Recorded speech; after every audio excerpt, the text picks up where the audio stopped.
Hey y'all, you're tuned into Assigned Sex Unarchived. I'm your non-binary cousin Shaun Dawson, and this is a safe space where we're honest about what it means to show up as Black, trans, and genderqueer.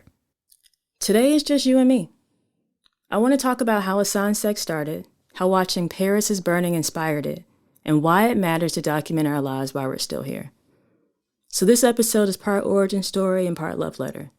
It's a reminder that Assigned Sex is not just a podcast.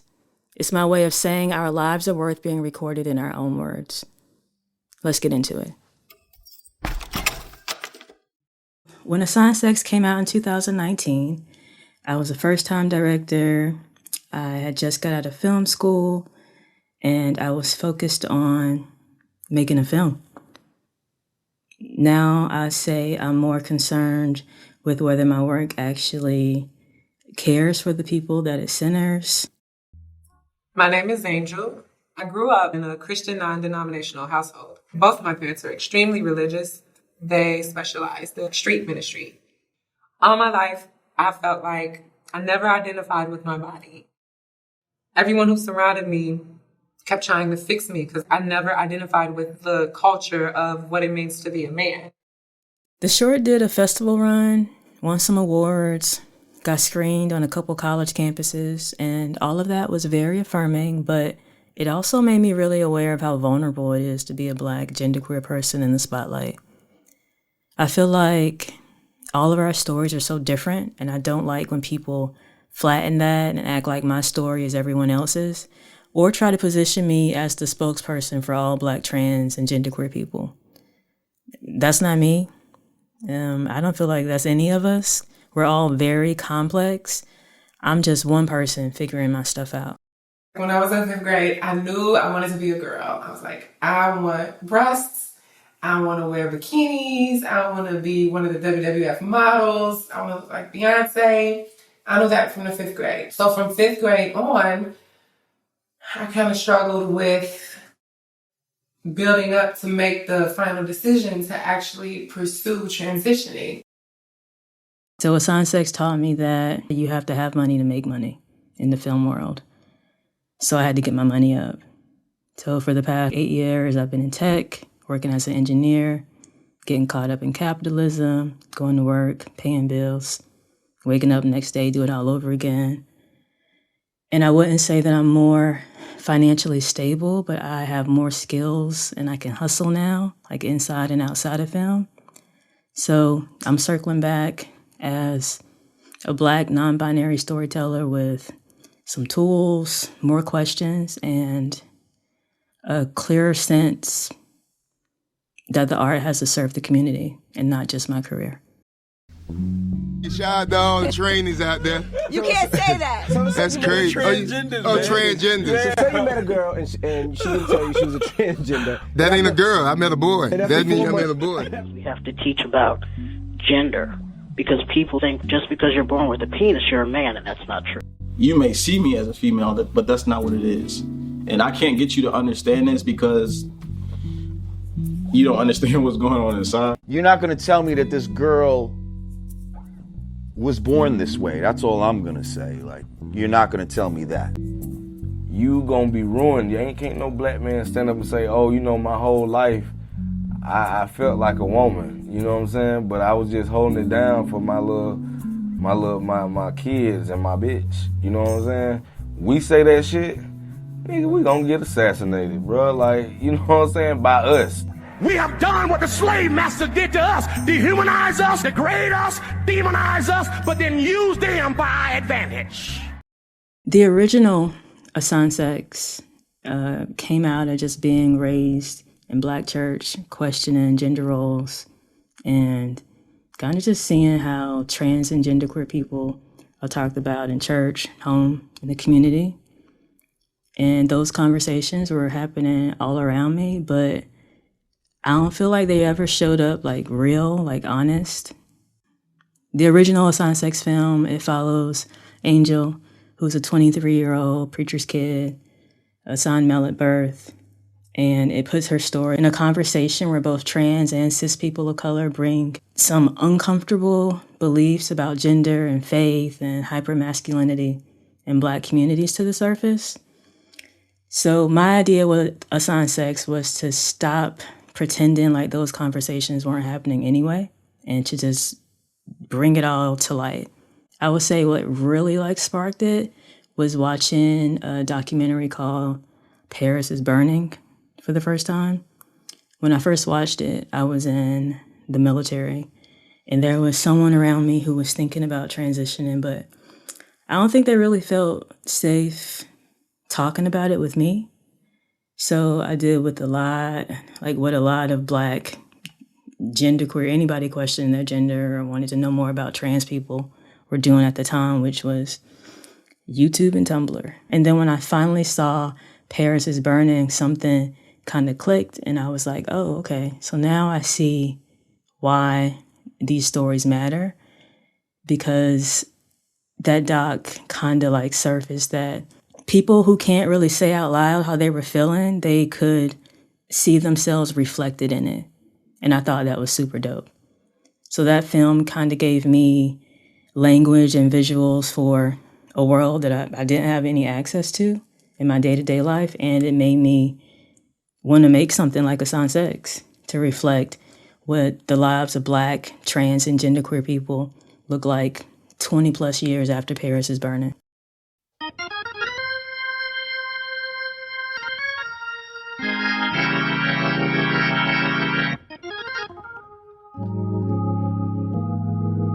Okay, so it's time for a little Black, trans, and genderqueer history. Today we're centering the story of Octavia St. Laurent. This is me. You understand? No, I'm not a woman. No, I am not a man. I am Octavia. Octavia was a Brooklyn girl. She was born on March 16, 1964, into a family she said loved her even when they didn't fully get her. She used to say Louis Armstrong was her uncle and her mom sang in a group called Sweetheart and the Crystals. So in her mind, the bar was already set. As a kid, people would look at Octavia and assume she was a little girl. Her mother would step in and tell him, "No, baby, this is just a pretty little boy." The whole time, Octavia was already slipping out of that whole boy-girl box. Later, she described herself as intersex and talked about having wonderful parents who supported her, even while schools, cops, and strangers tried to control how she dressed, how she walked, and who she was allowed to be. I kind of feel like that gap between a home that loved her and a world that kept trying to fix her is what pushed a lot of Black, queer, and trans kids from her generation into ballroom.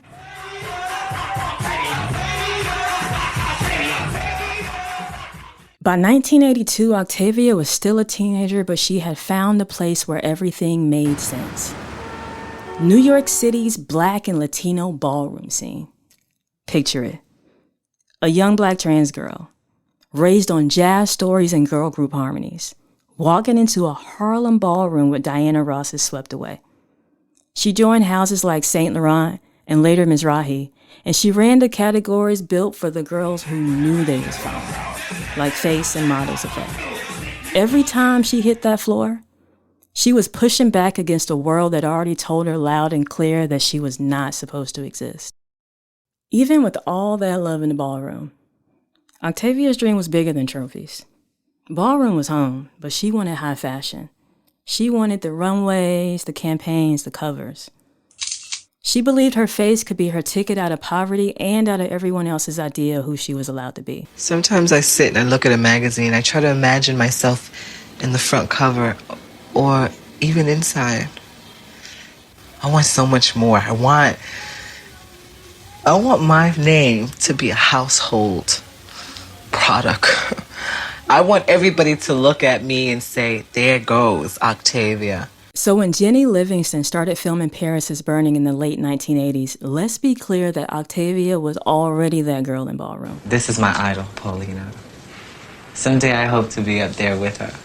If that could be me, I think I would be the happiest person in the world, just knowing that I can compare to Paulina, to stand next to her and to take pictures with her. On camera, she talked about wanting to be in high fashion and how hard that was for a dark-skinned Black trans woman in that era. It's real important that y'all remember that at this time, the fashion world was locked down. Real white. Real cis and narrow.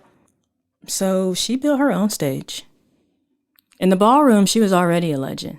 Once Paris is Burning came out, she became a symbol too.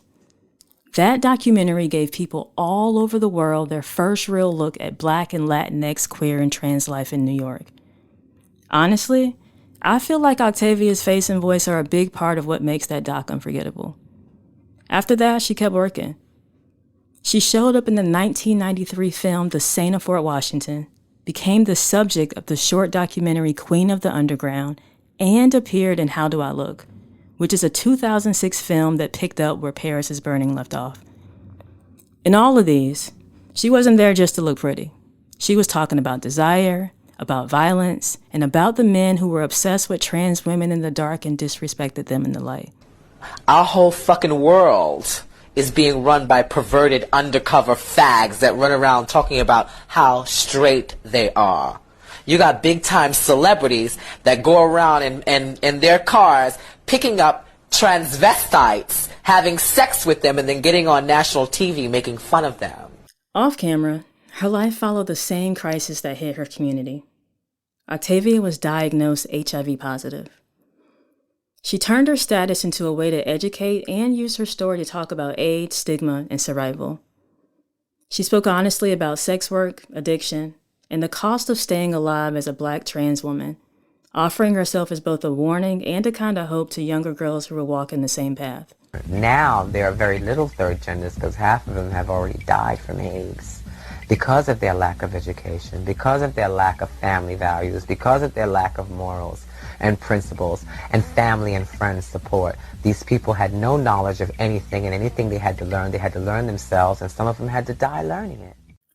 Even when her body started to give out, she refused to disappear. In 2008, after being diagnosed with cancer on top of living with HIV, she moved to Syracuse to live with her sister.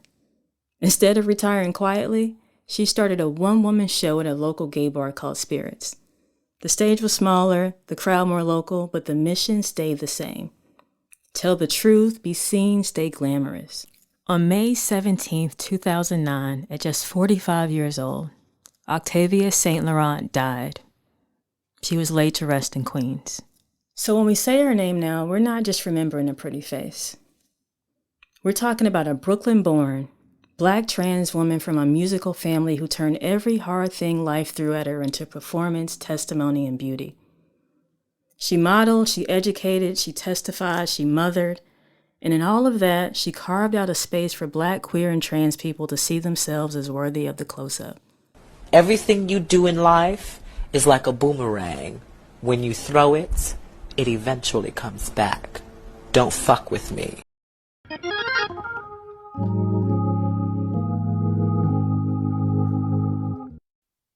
I'm revisiting Assigned Sex as a podcast because I archived the documentary for a long, long time out of just like I think everything has to be perfect. And I didn't want anyone to see it because I was like, it's not perfect. So the podcast was a way to unbury the project, expand it. And I feel like with films, they like capture moments. But with a podcast, it's an ongoing conversation where we can talk about everything that's changed since 2019. And a lot has changed. A lot hasn't changed. But this podcast is a way to keep the conversation going. Under a new executive order, the federal government will only recognize two sexes, male and female, which are determined at conception. The 19-year-old pleaded guilty in November to killing 36-year-old Asia Davis, a transgender woman of color, in her room at the Woodward Inn in Highland Park on June 1st. But first, the Trump administration's latest move. It is now issuing a new policy aimed at ending transgender-related care for inmates in federal prisons. The Trump administration today took its most significant moves yet in a wide-ranging effort to restrict gender-affirming medical care for minors. I'm hoping the Assigned Sex, Unarchived project kind of addresses the things that I saw wrong in like Paris is Burning a little bit now. Every time I've watched the film, maybe like 20 times. And now when I look at it, and now that I've done like a little bit more research on the people behind it, it can be a little problematic. So like on one hand, it was like a way to document like Black and Latinx, queer and trans ballroom culture. And it educated generations and inspired things like Pose. But then there's a lot of critique out there about who got paid, how a white director framed poor Black and brown trans women. Some people might look at it as trauma porn, and there's a lot of that out there right now. And I don't think it was bad, but I think it shows how easy like trans and gender nonconforming people can be turned into a spectacle, even in the projects that claim to love us. So that's the tension that sits under like Assigned Sex. And I'm trying to honor the lineage of films like Paris is Burning, but also correct what they did wrong and making sure that Black and trans genderqueer people are centered, respected, and can tell our own stories. There's a writing component to the podcast that I'm really proud of. It's a recurring Black, trans, and genderqueer history segment. It's always just a few minutes, and I just talk about a Black, trans, or genderqueer icon, and I treat them like a little altar inside the show where we can pause the conversation and really just honor someone else's life and work. And I built that because trans and genderqueer history is either being erased, distorted, or only told through the lens of tragedy. And I don't want that to be the only record of us to be like in headlines and obituaries. So taking the time to write those tiny little segments means I'm actively documenting us in real time when people are trying to scrub us from public memory. There's also a Substack that lives beside the podcast where I expand on each episode and I share those same history pieces and short essays. So this is a little shameless plug. Subscribe to assignedsex.substack.com and give me some money because I need to pay the people working behind the scenes to make the project possible. My Black, genderqueer, and trans heroes. I have a lot of them, but a few of them are, I like Big Frida. I think she's really changed like mainstream music, and she real country, she loud, like, and she don't water herself down for anybody. Someone else would be Angelica Ross, and I like her because she's not doing just one thing. She's in tech, she organizes, she acts, and she's constantly just shifting what Black trans women can do. Who else? I learned a lot about Octavia St. Laurent. I just like the way she talked about beauty. She was really into like, I don't think it was shallow at all about how like she was so into like, bitch, I'm hot, I'm fine. I think it shows that she was like deeply human.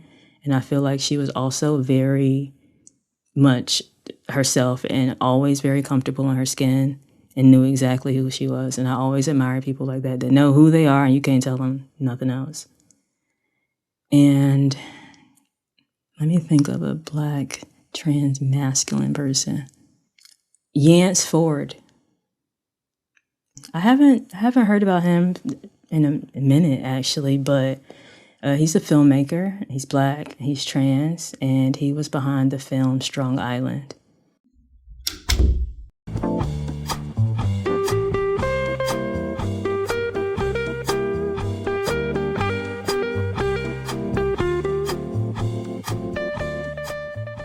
If this episode dragged you a little bit, or if it hugged you a little bit, please share it with someone you love.